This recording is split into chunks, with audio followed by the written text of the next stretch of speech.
Hello friends, అందరికీ నమస్కారం. ఈరోజైతే మనము కొన్ని మంచి విషయాలు తెలుసుకుందాము. మరి దుర్గాదేవి పూజకు గరికని ఉపయోగించరాదు. సూర్య భగవానుని పూజకు అవిసె పువ్వులు ఉపయోగించరాదు. విఘ్నేశ్వరుణ్ణి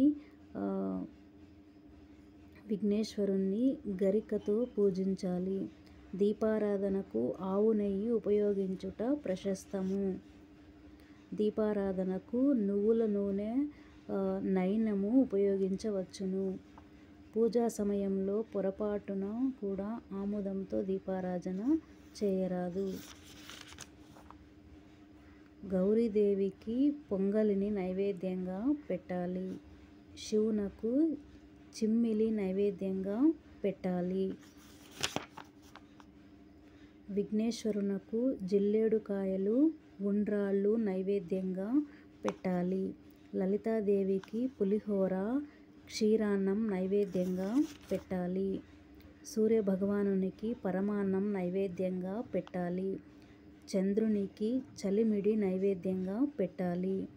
ఓకేనా ఫ్రెండ్స్, మీరందరూ విన్నందుకు థ్యాంక్ యూ.